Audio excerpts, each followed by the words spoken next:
Okay. Hi, I'm Marley with the site, namely Marley. I guess the audio wasn't working before, so let me just do a quick recap of what was going on here. I love sharing vegan recipes, plant-based, and I love sharing them with you. So we're making a vegan cheese ball that I think you're going to find very delicious. It's perfect to take to New Year's parties or whatever party you're going to. And what I've done is I've gotten 1/4 cup of vegan butter and I have added some fresh sage leaves. I'm going to show you the container that I got it out of. I mean, in the summer I have fresh sage leaves in my garden, but I don't have them right now. And so we'll just cook these sage leaves. And if you don't have fresh access to fresh, you can use dried, but be sure to use dried rub sage. And I always add a little bit more other seasonings, like maybe some basil, maybe some oregano, whatever seasonings that you happen to like. Chives would be very good in this cheese ball. That would work out great. So I'm just going to let that sizzle a little bit longer. Turn the heat up a little bit. What we're doing is flavoring the butter with the sage and also just getting that sage just a little bit crispy. So the other thing that we're going to do is add some ingredients to this food processor. So I'm going to do that while the butter is still kind of absorbing the sage. And we're going to add just an 8-ounce container of cream cheese. I just use whatever I can find. Tofuti is a common brand. Another one is Daya. I know people want to say Daya. I just can't. I think I got stuck in my head that it's Daya, and I just can't change. What's wrong with me, Sean? I don't understand it. So I think it is supposed to be Daya. I heard somebody say the reason they say it's Daya, not Daya, is they wouldn't have Daya in their name. Oh, yeah. Yeah. So I mean that makes sense. So that's a good way of remembering. Okay, okay, I'll make a pact. I'll just, you all are here as my witness. I'm going to start calling it Daya from now on. Okay, this is how it is. Okay, so you can see that I've added this cream cheese here. Um, Typically, I would use shredded cheddar, but you know, you got to do with what they've got. Why did they make these packages so hard to open? Am I the only one that does this? I should have some scissors over here. Welcome to my kitchen. This is how we cook. Now, I say 7 ounces, and this is just a little bit more than 7 ounces. So, oh my gosh, really, it's like Fort Knox over here. They're just really trying to make it impossible to get in. Okay, so I'm just gonna break this into pieces.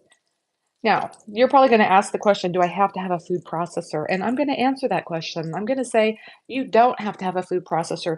You could heat this cream cheese up in the microwave for a few seconds just to get it soft, and then cut this cheddar into very small pieces. Just like get out your knife and just go to town on it and make it into small little pieces and like shreds. And that should make all the difference. I'm going to add just, I'm not going to add, I'm just going to leave a couple slices out because I don't think we need all of it. But then you just want to chop everything up a little bit more if you're not going to be using a food processor, and that's not a problem. Okay, these sage, you can see that the sage is kind of started to get crispy because it's firm. It's not hanging over anymore. So this is perfect. What I'm going to do is lower the heat just a little bit, and then we're going to add this garlic because I personally love garlic that's been sauteed. Now, the only thing is you only want to cook garlic and you want to reduce the heat because you never want to burn garlic. Burn garlic is not a good flavor to have in anything, especially a cheese ball. So we're just going to cook this garlic. In fact, I'm just going to go ahead and just turn the heat off and let the residual heat from it already being hot kind of cook this garlic up a little bit. Oh, it smells so good. I wish you could be right here with me and you could smell this because it's so delicious. What do you think, Sean? Don't you think it smells good? He's saying yes.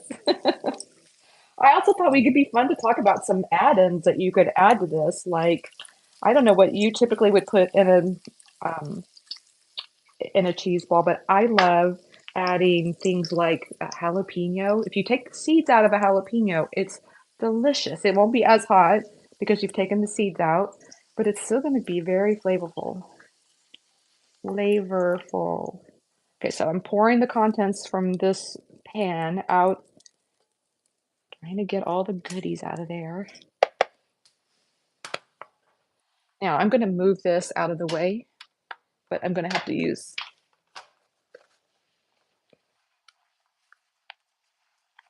it's pretty hot, so I don't want to burn myself. And we're going to replace it with the base to the food processor. I don't know if you have a food processor. They are just a lifesaver when it comes to being vegan, because not only can you do things like make energy balls or cheese balls, you can also use it to chop. I don't know if if you got, when you get a food processor, it comes with all the other utensils. And let me tell you, I just love being able to chop up vegetables like carrots and things like that. So I really highly recommend it. Now, one thing I did before we got on is I toasted these pecans. You don't have to toast the pecans, but I find when you toast pecans, they get a little bit crispy. You don't want to overcook them, and it brings out their nutty flavor. So I'm just going to add a few of the pecans to this because it's delicious. Let me take a look at my recipe and see what else I'm forgetting. We're going to add a little bit of salt. This is a half a teaspoon of salt. The butter is salted. The cheese has salt in it, so you don't need a lot.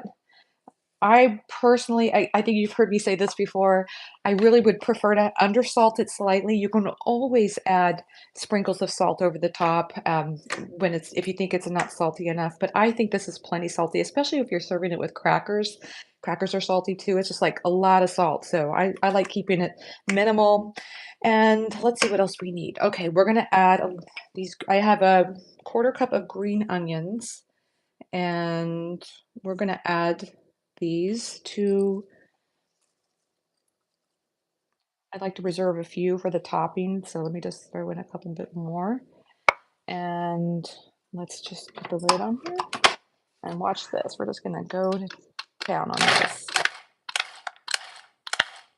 I like to just do quick little pulses.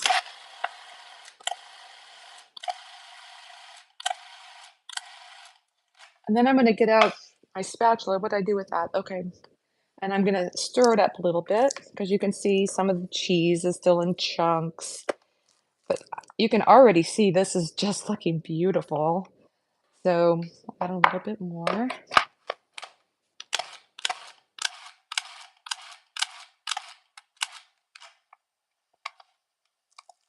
I mean, this would actually be a perfect time to take a taste test, because if you do think you might want it a little bit saltier,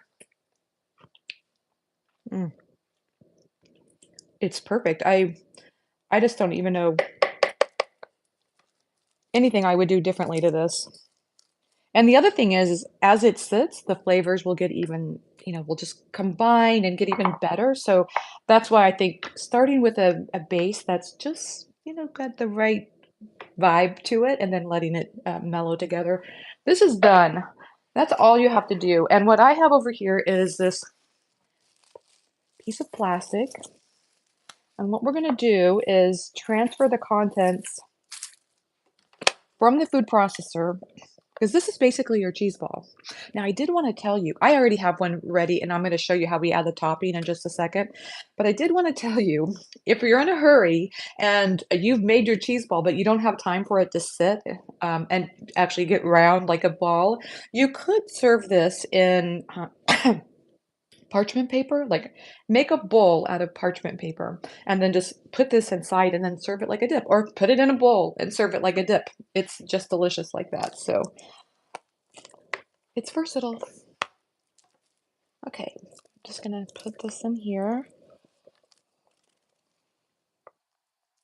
I'm gonna give you that little reminder that there's a hole in the bottom of the food processor, and that's what I'm using to hold this blade in place so that it doesn't plop down on top of everything.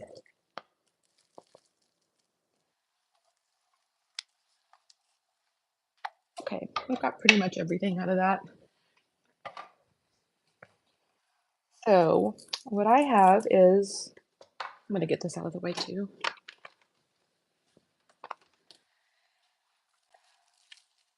We have this pile of dip that's on this plastic wrap, and what I'm gonna do is just basically roll it up into a ball. I'm kind of using the plastic to guide the shaping a little bit. I'm at it from every side to make it into a ball, and it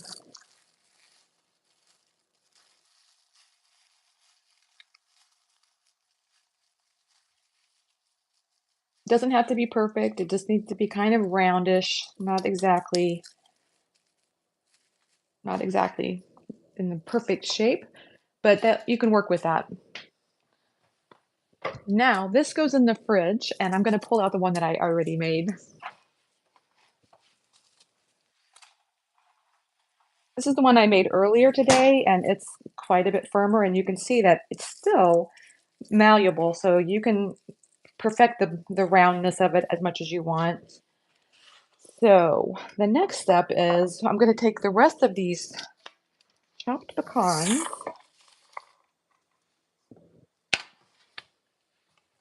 and we're going to just cut these up so that they're smaller. This is the part where it's nice that you have toasted them ahead of time, because that way they're crispy. Make a nice crispy coating for the outside of your cheese ball. But I like to have some of them inside because every bite gets a little bit of that same flavor in it. You want to make sure that's the reason I like to use the food processor, is we want to make sure everybody's getting a similar bite. When they dip into this cheese ball, it's going to be the same whether you dipped from the right or you dipped from the left. We want everybody to have the same experience. I have taken this to my book reading club before, and people are just amazed that it's vegan. Now, you may be asking the question, what kind of cream cheese is the best? Because I do know some have funkier flavors than other. I do find tofutti is really very good. It has a better flavor than some. This is where I haven't myself found the, what did I say? Not Daya, the Daya cheese is their cream cheese has a little bit of an aftertaste to it that some people don't like. So I don't really, I find it's fine if you're making something like frostings where you're adding sugar and things like that. But for a savory dish like this one, I think I would stick with something like tofutti. I think there's some other brands that you could try too, and I can't think of the name of them right off the top of my head. So anyway, this is pretty good. And here you can also add, I like adding a little bit of color. So I'm just gonna, on the side, chop up some green onions. I hope everybody had a good holiday week last week. It was nice and mellow here, which is no complaints on my end. It was very nice after a month of all the cooking and cookies and peanut butter balls and all the sweets. It's nice to do something savory.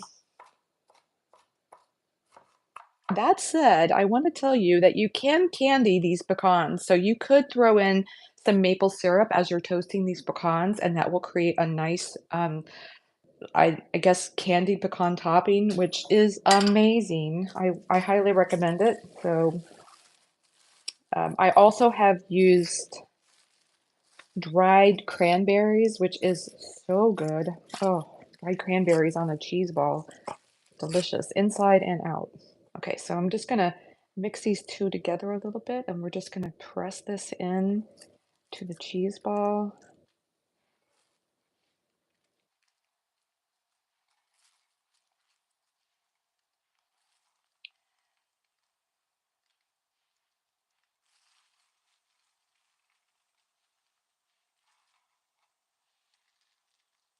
Another thing I like about having this plastic around it is that if if you want, you can just kind of use the plastic to press it in a little bit. Make sure that that topping is really pressed into the sides. That way it's not coming off. It's nice and secure is the way I would describe it. Okay, I think this is pretty much done. I've got a what I don't have is a paper towel. Let me I'm always forgetting something. Oh well, we'll get through this. Okay, so I'm gonna add this to the plate. I'm just gonna add that over like that and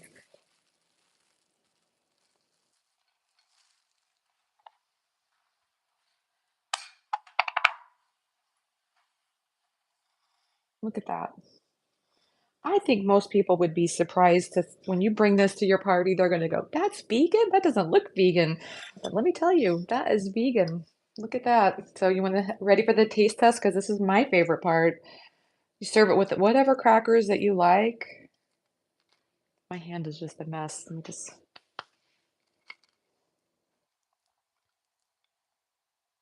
look at that. Doesn't that look delicious? Okay, you ready?